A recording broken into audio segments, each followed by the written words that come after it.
I love Bitcoin, but there's just something incredibly satisfying about having real, fine silver in your pocket. That's why commodity discs are so neat. They're 1-ounce rounds of fine silver with a QR code on the back. Just grab your smartphone's QR reader, scan the coin, and you'll instantly get the silver spot price in Federal Reserve notes and Bitcoin. And if you donate $100 to the Scott Horton Show, he'll send you one. Learn more at facebook.com/commoditydiscs. commoditydiscs.com. All right, you all. Welcome back to the show. I'm Scott Horton. It's my show, Scott Horton Show. Well, I can't just interview Patrick Coburn again because I just talked to him the other day, but you know who knows a lot about Turkey? Phil Giraldi. You know why? Because he used to be a CIA officer stationed there. Yeah, he's a former CIA guy, but he's pretty good on stuff, it seems like. He's the executive director of the Council for the National Interest. And he writes at UNZ.com, UNZ, UNZ.com, and the American Conservative magazine at theamericanconservative.com. Welcome back to the show, Phil. How are you? I'm fine, Scott. How about you? I'm doing real good. Appreciate you joining us today. So all kinds of things are going on. The best that I understand, and you could correct me if you think that I'm wrong, and you just might, but the best I understand is that a Kurdish member, not of the PKK, but of the Islamic State, or at least that's the way they're saying it, did a suicide attack in Turkey. And so then Turkey announced that they've decided they're switching sides in the war, and now they're anti-jihadists. And so then they started bombing the PKK, the Kurdish communist guerrilla group. Right. and then maybe the Islamic State, something. What the hell is going on over there? Okay. Well, look, it's actually kind of easy to understand. Turkey's been sitting on the fence for a long time in terms of what's been going on in Syria, except that it's had a secret relationship with al-Nusra initially and more recently with ISIS. Now, this is easy to understand because Turkey doesn't give a damn about either of those groups. What it does give a damn about is the Kurds. What Turkey is totally paranoid about is the development of a Kurdish state in Turkey, in Syria, and Iraq. In other words, all of it, and in Iran, all of it coming together to create a Kurdish state. That's what Turkey is terrified about. So now, in this current situation, if you read the news accounts of who Turkey is attacking, they're not attacking ISIS, they're attacking the Kurds. And it all makes sense if one understands that the Kurds are the real enemy for the Turks. And so the whole ISIS thing is just kind of a sideshow, and the whole business with the Syrian government is pretty much a sideshow. What they are concerned about with the Syrian government is that the Syrian government will, in its death throes, permit the creation of a Kurdish state. It's all about a Kurdish state. Yeah. Okay, except they had a peace deal with the Turkish Kurds that's lasted for quite a long time, and I know they're all Kurds, but there's a lot of political division and tribal division among the Kurds too, and it's not like everybody's just ready to snap their fingers and join together into a Kurdish state. I mean, they're Turks too, in a way, right? I mean, these things take hold. There are two different issues here. The peace treaty, it was a kind of a de facto peace treaty. It was never really that formal, was with the PKK. Now, the PKK is the Kurdish resistance movement that's basically in Syria and in Iraq. Within Turkey, there are a lot of Kurds. Some estimate that a third of the Turkish population is actually Kurdish. So there are like two separate issues playing out here. And essentially, since the leader of the PKK was arrested by the Turks like 15 years ago, there's been kind of a de facto on and off a non-aggression pact between the two of them. But my concern right now would be that the Kurds have shown that when they're pushed into a corner, what they do is they blow up tourists. And I think we can expect to see some bombs in tourist areas in Istanbul and along the south coast. Well, so do you think that the Islamic State sent a Kurdish member to go, like in the story here, to go and do this attack just in order to turn the Turkish state really more to their side, to actually give them an excuse to attack the Kurds, their enemies? Well, that doesn't make a whole lot of sense, but the fact is the Islamic State is already on the Turkish side because many of the people resisting Islamic State are Kurds, are Kurdish militias. So it is a no-brainer for ISIS to want the Turks to start attacking the Kurds. The kind of joker in this deck is the fact that the United States will be staging attacks on ISIS simultaneously from the Turkish air bases that are NATO-controlled. So that's going to be happening too. But the fact is, if you want to understand where the Turks are coming from, you have to understand that the enemy is the Kurds. It's not Bashar Assad. It's not ISIS. It's not anything else. It's not Al Qaeda. It's none of these groups. It's really the Kurds. This is the existential fear that drives the Turkish government, and this is why they behave the way they do. Mm-hmm.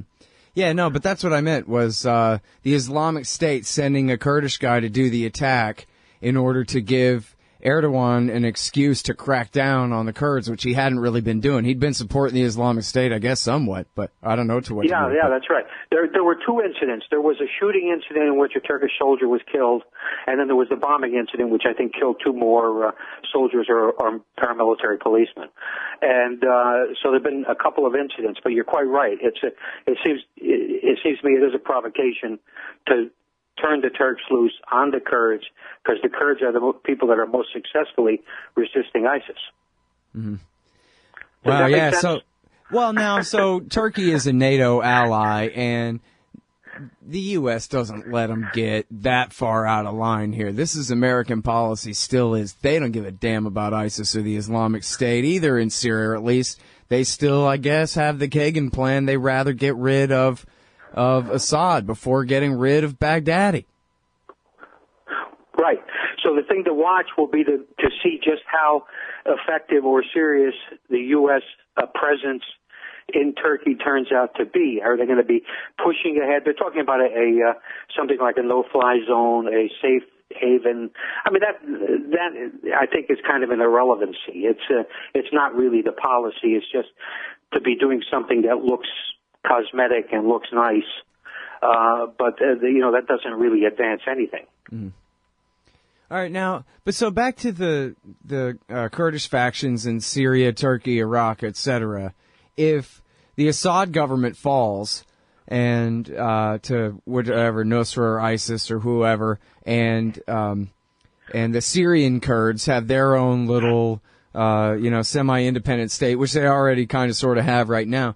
That doesn't necessarily mean, does it, an immediate alliance and joining up with the Barzani clan in Iraq and the Declaration of Independence of Kurdistan? And then, I mean, obviously the Turks are terrified because it's Kurdistan takes up, I don't know, you said the 1/3 of the population, but it's about 1/3 of the landmass of Turkey is Kurdistan too, right? Right, that's true. But I would not be surprised to see some kind of political union between the Syrian Kurds and the Iraqi Kurds, because there's Kurdish nationalism is extremely strong. Yeah. And this, of course, would then suck in, the Kurds who are located in Iran, which Iran, no doubt, is concerned about, and that's one of their concerns in terms of their own support for Syria. Mm-hmm. And so this is a complicated kind of picture, it has often been noted that when Sykes-Picot treaty that created the modern Middle East, the Kurds were the guys that were left out, and so I wouldn't be surprised to see something coming together if there is a complete collapse of authority in Syria. Mm-hmm. Well, and this is something that Rand Paul has called for, that we ought to promise the Kurds an independent Kurdistan, and never mind that would mean war with Turkey. Yeah, that's right. Turkey would declare war on us. And of course Iraq would have problems with it too, our alleged ally. It's again one of these silly ideas that a guy like Rand Paul, who's better at doing eye operations than figuring out foreign policy, it's the kind of stuff he comes up with. Is it really too much to ask that you just read his dad's column? I mean, come on. He doesn't, apparently. That's part of the problem. His recent comments on the Iranian deal are pathetic. And listen, the Kurds have a right to self-determination as individuals and as a people, if that's how they identify themselves. But it's not all things being equal here. There's a war going on, and the promise of more wars. It's not like we're talking about how a peaceful separation could be negotiated in a perfect world or something like that. And that's right. I think the Kurds probably prefer the status quo to more of them being killed. Hang on a sec. We'll be right back, y'all. Phil Giraldi after this. Hey, y'all. Scott Horton here for The Future of Freedom, the monthly journal of the Future Freedom Foundation at fff.org/subscribe. Jacob Hornberger, tireless champion of liberty and president of the FFF, brings you the best libertarian writers every month on the topics that need our treatment the most. Read Jacob, Jim Bovard, Anthony Gregory, Wendy McElroy, Joe Stromberg, and more every month in The Future of Freedom. It's just $25 a year for the pocket-sized print edition, $15 to read it online. The Future of Freedom, fff.org/subscribe. All right, you guys. Welcome back to the show. I'm Scott Horton. It's my show, The Scott Horton Show. I'm talking with Phil Giraldi from the Council for the National Interest, the American Conservative Magazine, UNS.com, UNZ-UNS.com. He's got a new one out at UNS, Israel's $100 million gamble. Jeez, I'd kind of like to talk about that. I haven't read it yet, but I think I know what you're talking about.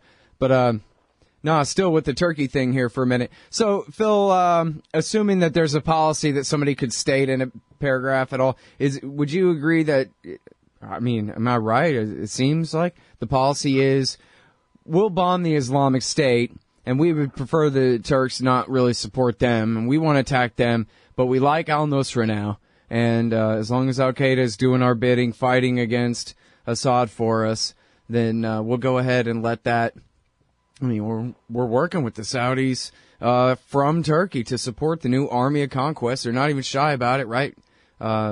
Brookings guy Lister writing about it in the Washington Post and all this stuff. But so, as you mentioned earlier, though, the Turks have finally opened up the Incirlik, is that how you say it, air base there in Turkey to let America fly more missions against the Islamic State in Iraq and presumably in Syria, too, where they're helping back the Kurds there. So, assuming what I just said made any sense at all, is that basically what's going on here, or do you think it's different? Yeah, I think what you have to bear in mind here is that everybody that's playing in this poker game has a different agenda.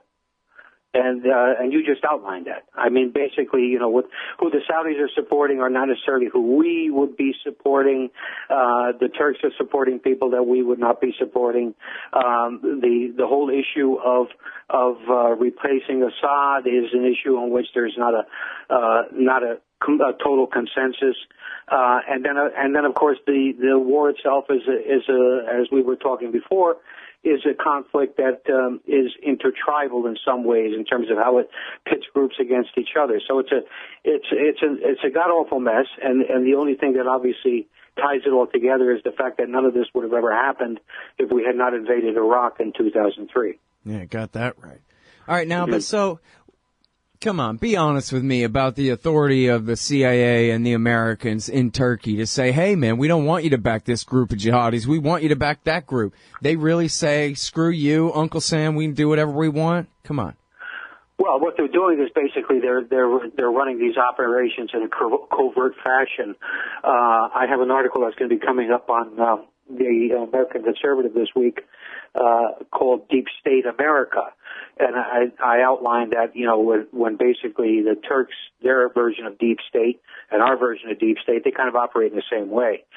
They do things that go under the radar, and essentially these are things that they perceive or we perceive as being national interest, national security type issues. And the Turks do the same thing. I mean, they've been talking to these people. When I was in Istanbul last July, there were ISIS people in the streets collecting money. And this was very definitely against U.S. policy, and it was very definitely against what the Turkish government was actually saying. Yeah. Now, so our friend Patrick Coburn here is saying this is the dumbest damn thing in the world. I can't believe America has given the green light to the Turks to bomb the Kurds. Because now, what are the Kurds in Iraq saying? The Kurds in Iraq are saying, oh, now screw us, huh? I thought we were buddies, but now you're switching sides to Erdogan. I see how it is.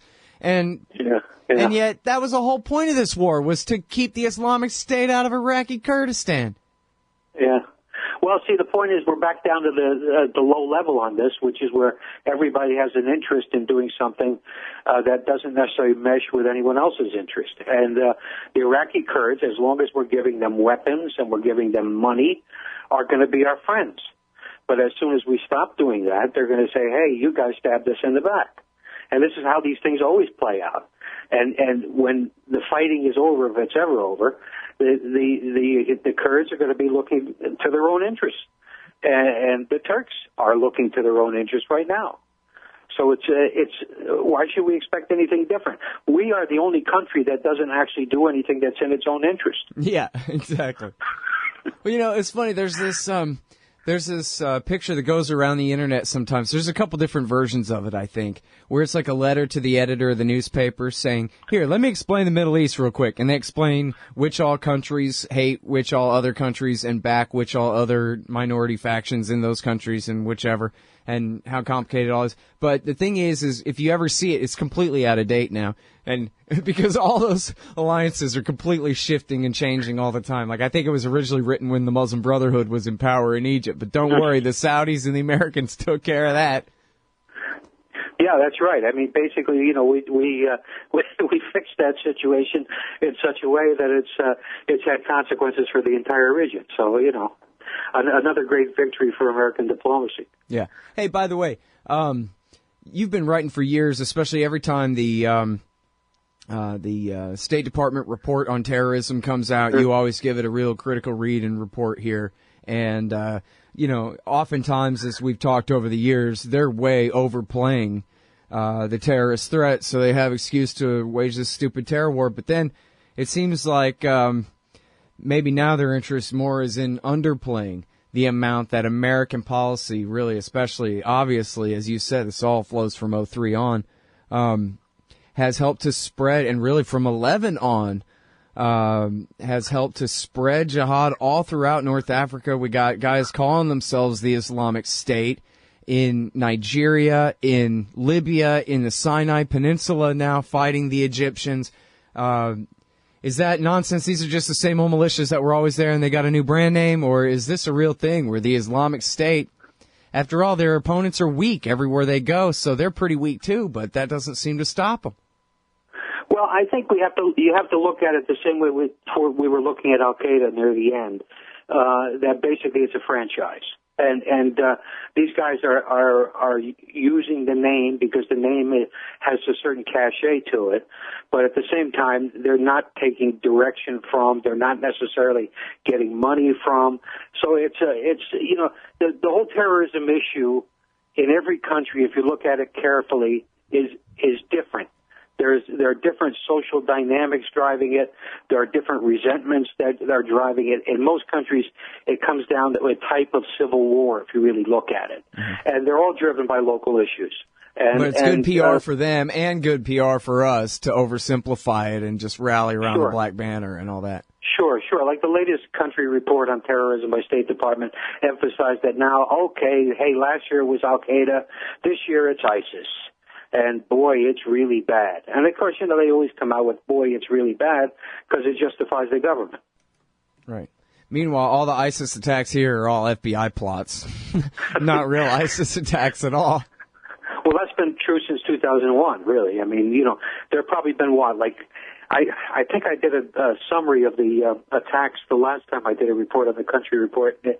There was something like 38 Americans who've been killed by domestic terrorism of Islamic that can plausibly link to Islam, and one of them was, of course, the Major Hassan at Fort Hood, and I think there was another. Yeah, it was the Boston bombing, but all the rest of them were kind of plausibly maybe not so, and so I said, you know, essentially this is over the course of 13 years. Right. You have something like 2.1 people getting killed per year, and we're spending $1 trillion a year to fight it. Right. Yeah, the only ones that were legit was Fort Hood. There was Zazi, the cab driver from Denver. He was not entrapped. He was a real guy, but they got him before he did anything, and not through illegal spying either, but the old-fashioned way. And then there was the failure of the Times Square bomber and the failure of the Underpants bomber, and I think I'm out of examples. All the rest of them, bogus. Well, and trends. the Boston Marathon. Oh, and Boston, right. You mentioned Boston. Yeah, but that's it. That's it. And we're talking about 13 years of spending $1 trillion a year, employing hundreds of thousands of people. We're intervening in countries all over the world, and for this. Yeah. Come on, guys. It seems like now could do better than that. Only now, after all this, only now have they really inspired the lone wolf attackers to finally come out, unentrapped ones, to come out and do like the Chattanooga shooting and a couple other things like that. And when the whole slogan for the entire project was we have to fight them over there so that we don't have to fight them here, when clearly it's causing it, Yeah, that's exactly right. I mean, it's been a fraud ever since the beginning. Yep. All right. Well, thanks, Phil, very much for coming on the show. I got this lady reporting from East Africa here on the situation in Somalia coming up next. Oh, that'll be interesting. Yep. Okay, Tune thanks, in, Todd. LRN.FM. Thanks, Phil. Okay. Right. Hey, y'all, guess what? You can now order transcripts of any interview I've done for the incredibly reasonable price of $2.50 each. Listen, finding a good transcriptionist is near impossible, but I've got one now. Just go to scotthorton.org/transcripts, enter the name and date of the interview you want written up, click the PayPal button, and I'll have it in your email in 72 hours max. You don't need a PayPal account to do this. Man, I'm really going to have to learn how to talk more good. That's scotthorton.org/transcripts.